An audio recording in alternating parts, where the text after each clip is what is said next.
Bonjour à vous toutes et à vous tous. Nous sommes le 19 mars 2022.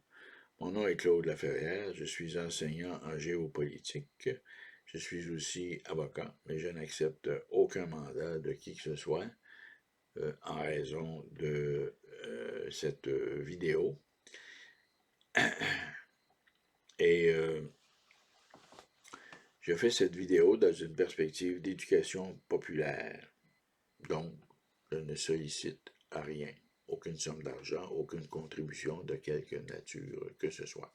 Le titre de cette vidéo, qui peut peut-être en surprendre quelques-unes ou quelques-uns, eh bien, c'est tout simplement Trump. Point d'exclamation. En fait, je veux partager avec vous une réflexion personnelle que je me suis faite au fil des semaines, au fil des mois, depuis, je vous dirais, le début de la pandémie et même auparavant. Et en particulier, compte tenu de l'état de la gravité actuelle de la situation géopolitique internationale par rapport à l'ensemble de la situation, je vous dirais, planétaire. Évidemment, la question que je me pose et qui me dérange et pour laquelle je n'ai pas de réponse, que vous soyez ou non un supporter de Trump, un admirateur de Trump, un dénonciateur de Trump. Voilà, la question est la suivante.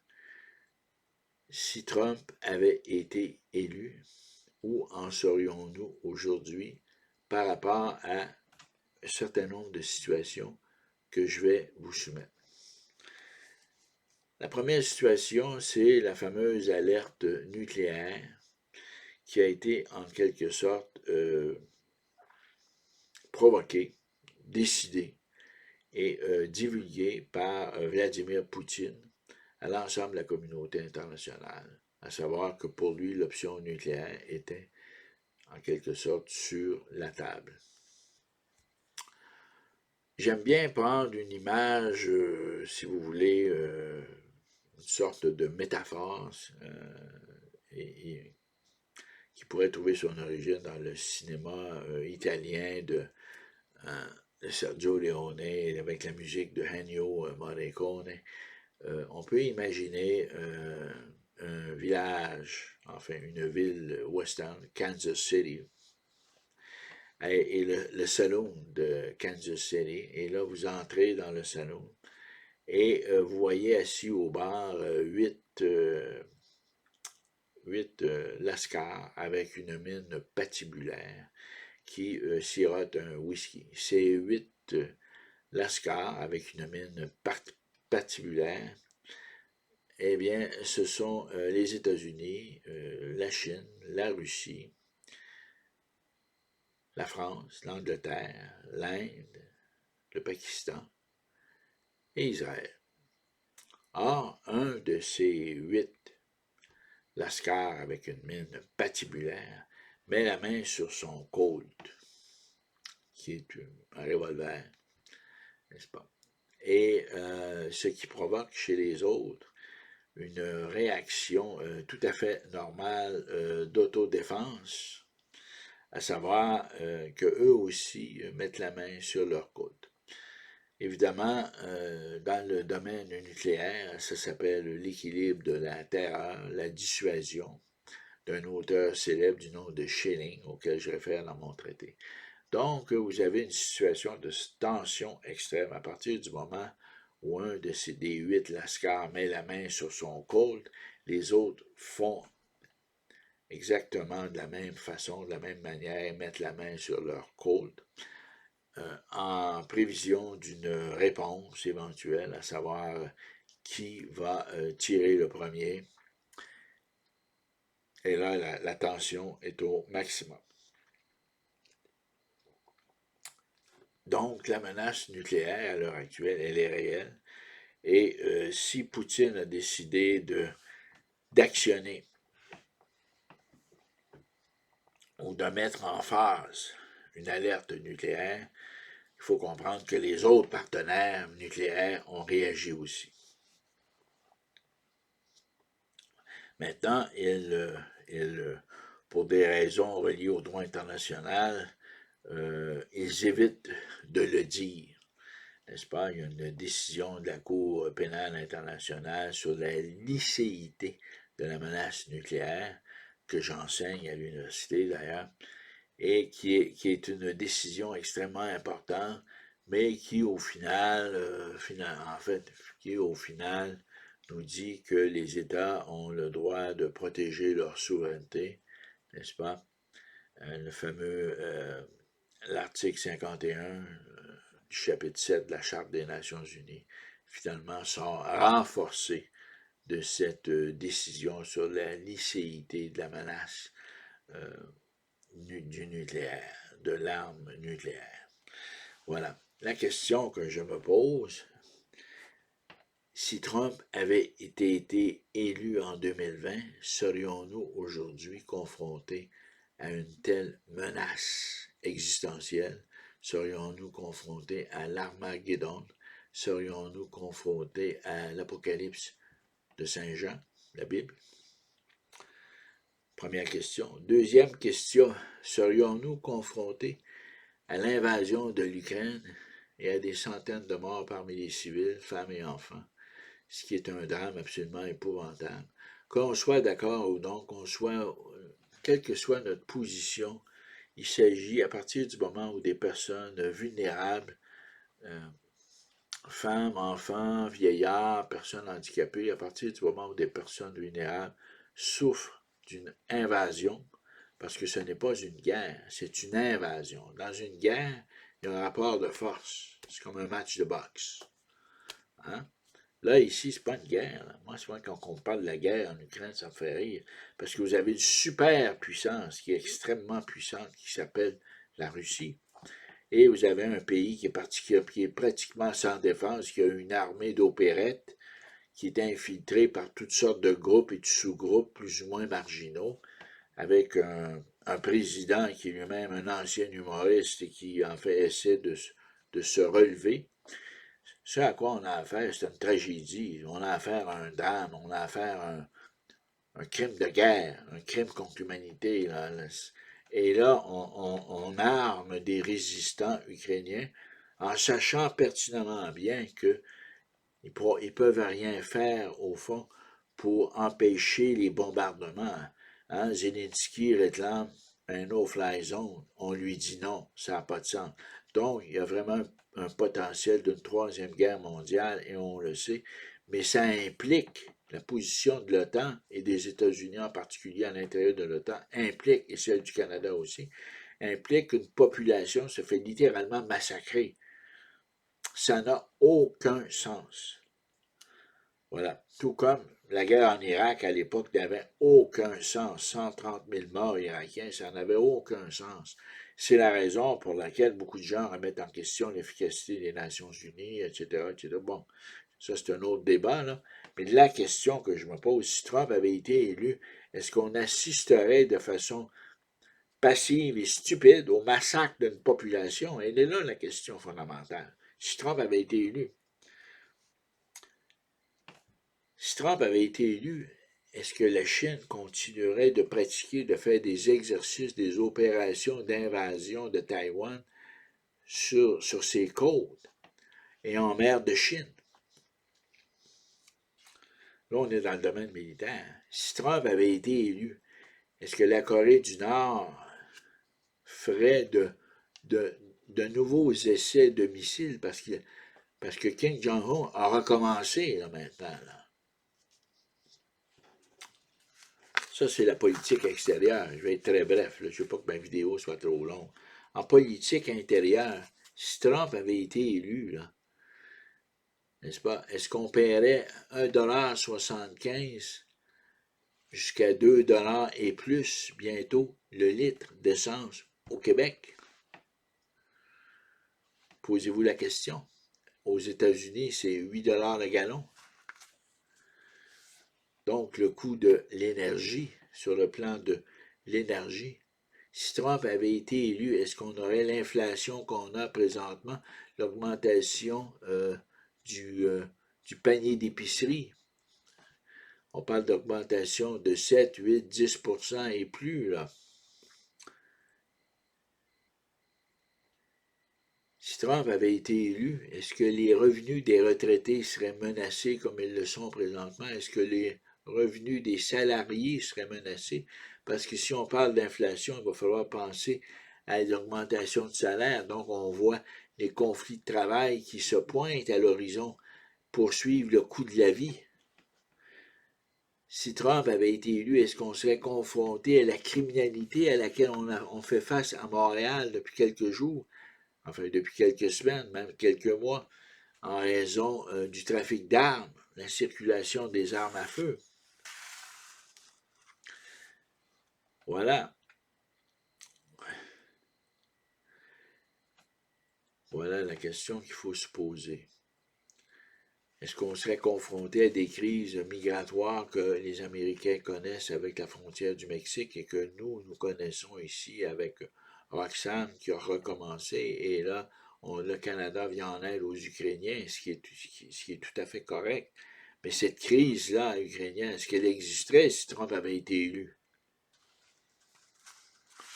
Vous savez, il existe des principes dans la nature, des principes d'équilibre, de symétrie dans la nature. Cette symétrie dans la nature, on la retrouve par exemple chez, chez les plantes. Hein, une marguerite, une fleur. Vous avez les pétales, sont répartis en symétrie. La plupart des fleurs, c'est comme ça. Ce qui fait leur beauté, c'est la symétrie. Même chose pour les flocons de neige. Les flocons de neige, des symétries complexes. Ce sont des rapports, n'est-ce pas, dans l'espace. Oui, dans l'espace et dans le temps aussi, hein, parce que ce sont deux notions très intimement liées, ça Aristote nous l'a démontré. Donc, il y a une structure qui se développe dans la nature et qu'on va retrouver aussi dans les minéraux. Lorsqu'on regarde, lorsqu'on examine certains minéraux au microscope, on voit des structures intéressantes qui sont, nous disent certains philosophes, sont l'empreinte de Dieu. Cette symétrie, cet ordre dans la nature qui a permis à la science, par le biais des mathématiques, par le biais de l'algèbre, par le biais du calculus, d'établir dans les équations un ordre d'équilibre. Cet ordre d'équilibre, de symétrie, on le retrouve aussi en géopolitique, n'est-ce pas? Si vous avez un psychopathe qui s'appelle Vladimir Poutine et que vous n'avez pas un autre psychopathe pour le stopper, eh bien, vous êtes confronté à un envahissement, vous êtes confronté à une évasion. Voyez-vous, Vladimir Poutine est fondamentalement un narcissique, un psychopathe, narcissique. Donald Trump aussi. Voilà. Et au fond, un n'est que le reflet de l'autre. Mais ensemble, ils constituent un équilibre. Et ça, cet équilibre, c'est comme les plantes, c'est comme les minéraux, n'est-ce pas? Il faut que une partie trouve son père, son équivalent. C'est un peu comme dans les relations amoureuses, hein? Ou dans le milieu de travail. Il faut une complémentarité, il faut un équilibre, il faut une symétrie. À l'heure actuelle, à la Maison-Blanche, aux États-Unis, il n'y a personne. OK? Il n'y a personne. On a vu le désastre en Afghanistan. On voit la position très fragile de Biden par rapport à son fils dans le dossier de la Chine. On voit que le président américain à l'heure actuelle veut littéralement sacrifier l'Ukraine, même s'ils fournissent des armes. Parce que pour l'essentiel, Zelensky a été très clair. No-fly zone. Est-ce que vous pensez que Donald Trump accorderait no-fly zone? Donald Trump ferait beaucoup plus que ça. Il enverrait l'armée américaine en Ukraine. Puis il dirait à Poutine, tu bouges, puis je t'écrase. C'est l'équilibre. Un psychopathe affronte un autre psychopathe. Voilà. C'est comme ça que on peut survivre. C'est comme ça que l'humanité survit. Il faut un équilibre des blocs qui se tiennent les uns sur les autres. Moi, je suis fort, toi, tu es fort, on se supporte, on s'épaule. Évidemment, certains vont dire, ben écoutez, Trump, c'est un dictateur. Au fond, ce que vous dites, c'est que ça prendrait un dictateur. Ben, écoutez, l'histoire fait en sorte que Vladimir Poutine a ressuscité, n'est-ce pas, de l'échec de l'Union soviétique, comme un leader fort qui s'inspire de Pierre le Grand, qui s'inspire de la foi orthodoxe, qui n'est pas du tout un communiste, qui n'est pas du tout un marxiste, ni un stalinien, ni un helléniste. Non, à regarder l'environnement, son environnement, eh bien, c'est Pierre le Grand, son inspiration, et la foi orthodoxe. Premier point. Deuxième point, la Russie n'est pas seule. La Chine appuie la Russie. Leur relation est solide comme le roc, et Xi Jinping a même communiqué un courriel que lui avait envoyé Biden. En toute confidentialité, la première chose que Xi Jinping a faite, c'est qu'il a transmis le courriel à Vladimir Poutine. La relation entre la Chine et la Russie repose sur deux éléments, l'énergie et la défense, la force armée, les armes, donc l'industrie de l'armement et de l'énergie. Et la même chose vaut aussi pour l'Inde, le Pakistan, l'Iran, le Brésil, dont on parle peu. En fait, tous les pays qui se sont abstenus de voter contre la Russie. Donc, on est vraiment confronté à des blocs. Et contrairement à ce que nos médias nous disent, la Russie n'est pas isolée, elle a constitué un bloc. Et les Américains doivent composer avec cela. Et la question que je me pose et que je vous repose, si Trump avait été élu, serions-nous rendus là? Ma réponse à ça est tout simplement non. Non. Le prix de l'essence au litre serait autour de 1,25, 1,30. Le panier d'épicerie n'aurait pas augmenté au Québec. Le revenu des retraités ne serait pas menacé. Probablement que la réaction de nos gouvernements par rapport à la pandémie, par rapport aux mesures sanitaires, aurait été très, très différente. Là. Cette histoire de vaccin obligatoire, là. Non, il y aurait eu des options. La médication, les vaccins. C'était la position initiale de Donald Trump. On encourage la vaccination, mais en même temps, on développe la médication pour ceux qui ont des objections à la vaccination. Autrement dit, la stratégie aurait été en quelque sorte très inclusive et on aurait évité de fracturer la société. À l'heure actuelle, la société québécoise, la société canadienne est complètement fracturée, brisée, un peu comme un vase de cristal qu'on aurait lancé par terre. Un dégât total.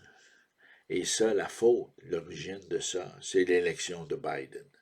Parce que c'est Biden, ce sont les États-Unis, passez-moi l'expression québécoise, des call the shots, n'est-ce pas? Et c'est à partir de ça, et c'est pour cette raison-là que nous sommes dans un chaos. Chaos géopolitique, chaos économique. Et c'est pas terminé, ça va empirer. On nous le dit d'ailleurs, on nous l'annonce, et on nous passe ça sous le prétexte, si vous voulez, la raison des changements climatiques. C'est pas la faute, c'est pas parce qu'on a mis un terme à l'industrie de l'énergie. Je pense au pétrole et au gaz aux États-Unis. Je pense à Keystone XL que Biden a annulé. Je pense à cette espèce de guerre que l'administration Biden mène contre l'industrie d'énergie. Il y a une guerre qui a été reprise par Trudeau et par Legault ici et qui fait en sorte que notre niveau de vie, n'est-ce pas, est mis en péril, que la classe moyenne est mise en péril, que finalement, avec l'augmentation de l'essence, c'est vraiment toute la stabilité économique du Québec et du Canada qui en prend pour son rhume au nom évidemment, on met ça sur le dos de l'Ukraine, on met ça sur le dos, évidemment, des changements climatiques, mais non pas sur des décisions qui ont été prises et qui ont pour effet de tuer en grande partie notre industrie de l'énergie. Pendant ce temps-là, dans l'autre bloc, la Chine et la Russie renforcent, n'est-ce pas, leur industrie de l'énergie, le gaz, le pétrole, les pipelines, une immense pipeline entre la Chine et la Russie, un gazoduc aussi, l'industrie de l'armement, n'est-ce pas? Et Biden a beau menacer Xi Jinping des conséquences d'un support qu'il apporte à la Russie, ça n'a aucun effet. Strictement aucun effet. Biden fait rire de lui partout sur la planète. Donc, voilà. Ma réponse à la question, non, on n'en serait pas rendu là si Trump avait été élu. Maintenant, vous pouvez ne pas être d'accord. Je vous invite à partager vos opinions, abonnés comme non abonnés. Et voilà. Là-dessus, je vous souhaite à toutes et à tous une excellente semaine et au plaisir d'échanger à l'occasion de ma prochaine vidéo. Au revoir.